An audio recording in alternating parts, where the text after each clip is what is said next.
ಹಣ್ಣುಗಳಲ್ಲಿ ಅಕಾಲಿಕ ಹಣ್ಣುಗಳು ಮತ್ತು ಸಕಾಲಿಕ ಹಣ್ಣುಗಳು ಅಂತ ಒಂದು ವರ್ಗೀಕರಣ ಇದೆ. ಈ ಅಕಾಲಿಕ ಹಣ್ಣುಗಳು ಅಂತಂದ್ರೆ ಅನ್ಸೀಸನಲ್ ಫ್ರೂಟ್ಸ್, ಸಕಾಲಿಕ ಹಣ್ಣುಗಳು ಅಂದ್ರೆ ಸೀಸನಲ್ ಫ್ರೂಟ್ಸ್. ಈ ಸೀಸನಲ್ ಹಣ್ಣುಗಳು ಅನ್ಸೀಸನಲ್ ಹಣ್ಣುಗಳಿಗಿಂತ ಆರೋಗ್ಯದ ದೃಷ್ಟಿಯಲ್ಲಿ ಬಹಳ ಒಳ್ಳೆಯದು. ಕಾರಣ ಇಷ್ಟೇನೆ, ಹಣ್ಣುಗಳನ್ನ ಆಯಾ ಸೀಸನ್ ಅಂದ್ರೆ ಕಾಲದಲ್ಲಿ ಬೆಳೆಸೋದಕ್ಕೆ ಬಹಳ ಸುಲಭ ಅದು.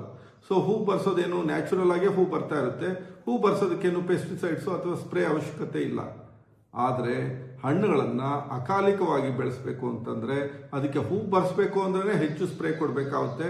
ಆ ಕಾಲದಲ್ಲಿ ಹಣ್ಣುಗಳನ್ನು ಬೆಳೆಸಬೇಕು ಅಂದ್ರೆ ಹೆಚ್ಚು ಪೆಸ್ಟ್ ಕಂಟ್ರೋಲ್ ಮಾಡಬೇಕಾಗಿರೋದ್ರಿಂದ ಕ್ರಿಮಿನಾಶಕಗಳನ್ನು ಹೆಚ್ಚಿಗೆ ಬಳಸಬೇಕಾಗುತ್ತೆ.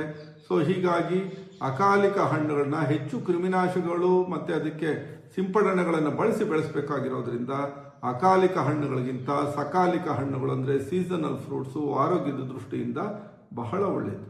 ಜೊತೆಗೆ ಈ ಸೀಸನಲ್ ಹಣ್ಣು ಬೆಲೆ ಸಹ ಅನ್ಸೀಸನಲ್ ಹಣ್ಣುಗಳಿಗಿಂತ ಕಡಿಮೆ ಇರುತ್ತೆ, ರುಚಿ ಹೆಚ್ಚಿಗೆ ಇರುತ್ತೆ, ಪೌಷ್ಟಿಕಾಂಶಗಳು ಸಹ ಹೆಚ್ಚಿಗೆ ಇರುತ್ತೆ, ಸುಲಭವಾಗಿ ಜೀರ್ಣ ಆಗುತ್ತೆ ಸಕಾಲಿಕ ಹಣ್ಣುಗಳು. ಯಾಕೆಂದ್ರೆ ಆಯಾ ಕಾಲದಲ್ಲಿ ಅದು ಜೀರ್ಣತೆ ಸುಲಭ ಮತ್ತೆ ಸರಳವಾಗಿರುತ್ತೆ. ಹೀಗಾಗಿ ಅನ್ಸೀಸನಲ್ ಫ್ರೂಟ್ ಸೇವನೆ ಮಾಡೋದನ್ನ ಸಾಧ್ಯವಾದಷ್ಟು ಅವಾಯ್ಡ್ ಮಾಡಿ. ಇನ್ನು ಸೀಸನಲ್ ಫ್ರೂಟ್ ಅಂದಾಗ ಮತ್ತೆ ಅಲ್ಲಿ 3 ರೀತಿ ವರ್ಗೀಕರಣ ಇದೆ. ಒಂದು ಬೇಸಿಗೆ ಹಣ್ಣುಗಳು, ಇನ್ನೊಂದು ಮಳೆಗಾಲದ ಹಣ್ಣುಗಳು, ಇನ್ನೊಂದು ಚಳಿಗಾಲದ ಹಣ್ಣುಗಳು. ಇನ್ನು ಕೆಲವು ಹಣ್ಣುಗಳನ್ನು ವರ್ಷ ಪೂರ್ತಿ ಸೇವನೆ ಮಾಡ್ಬೋದು. ಈ ಬೇಸಿಗೆ ಕಾಲದ ಹಣ್ಣುಗಳು ಅಂತಂದಾಗ ಅದರಲ್ಲಿ ವಿಶೇಷವಾಗಿ ಹಲಸು, ಮಾವು, ದ್ರಾಕ್ಷಿ, ಕಲ್ಲಂಗಡಿ ಹಣ್ಣು, ಕರ್ಬೂಜ ಹಣ್ಣು, ಇವೆಲ್ಲ ವಿಶೇಷವಾಗಿ ನೇರಳೆ ಹಣ್ಣು, ಇದೆಲ್ಲ ಸಮ್ಮರ್ ಫ್ರೂಟ್ಸ್ ಅಂದರೆ ಬೇಸಿಗೆ ಕಾಲದ ಹಣ್ಣುಗಳು.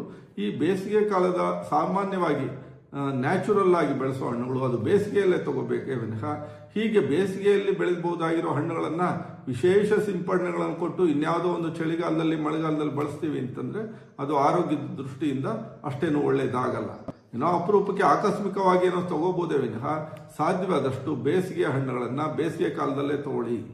ಇನ್ನು ಮಳೆಗಾಲದ ಹಣ್ಣುಗಳು, ವಿಶೇಷವಾಗಿ ಮಳೆಗಾಲದಲ್ಲಿ ಬಿಡೋ ಹಣ್ಣುಗಳು ಸೀಬೆ, ಸೇಬು, ಆಮೇಲೆ ಸೀತಾಫಲ, ಇವು ಜೊತೆಗೆ ಪಪ್ಪಾಯ ಸಹ ಈ ಮಳೆಗಾಲದಲ್ಲಿ ಶುರುವಾಗುತ್ತೆ.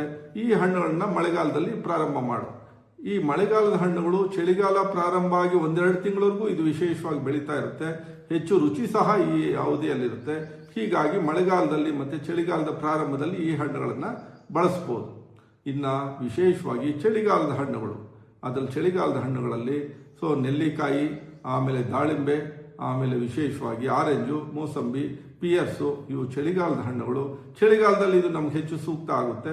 ಇನ್ನು ಬೇಸಿಗೆ ಬರ್ತಾ ಇದ್ದಂಗೆ ಬೇಸಿಗೆ ಹಣ್ಣುಗಳು ಪ್ರಾರಂಭ ಆಗೋದ್ರಿಂದ ಈ ಚಳಿಗಾಲದ ಹಣ್ಣುಗಳನ್ನು ಬೇಸಿಗೆ ಬರ್ತಾ ಇದ್ದಂಗೆ ಅದನ್ನು ನಿಲ್ಲಿಸ್ಬೋದು. ಇನ್ನು ಬಾಳೆಹಣ್ಣು, ಸಾರ್ವಕಾಲಿಕ ಹಣ್ಣು, ವರ್ಷ ಪೂರ್ತಿ ಬೆಳೆಸ್ಬೋದು. ಈ ಮಳೆಗಾಲದ ಹಣ್ಣು ಪಪ್ಪಾಯ ಏನಾಗಿದೆ ಅದು ಸಹ ವರ್ಷ ಪೂರ್ತಿ ಸಿಗ್ತಾ ಇದೆ, ತೊಂದರೆ ಏನಿಲ್ಲ. ಬಟ್ ಅಕಾಲಿಕವಾಗಿ ಬೆಳೆದ ಯಾವುದೇ ಹಣ್ಣುಗಳು ಸಹ ಸ್ವಲ್ಪ ರುಚಿ ಕಡಿಮೆ ಇರುತ್ತೆ. ಒಟ್ಟಾರೆ ಅಕಾಲಿಕ ಹಣ್ಣುಗಳಿಗಿಂತ ಸಕಾಲಿಕ ಹಣ್ಣುಗಳು ಅಂದರೆ ಅನ್ಸೀಸನಲ್ ಫ್ರೂಟ್ಸ್ಗಿಂತ ಸೀಸನಲ್ ಫ್ರೂಟ್ಸು ಆರೋಗ್ಯದ ದೃಷ್ಟಿಯಿಂದ ಬಹಳ ಒಳ್ಳೆಯದು. ನಮಸ್ಕಾರ.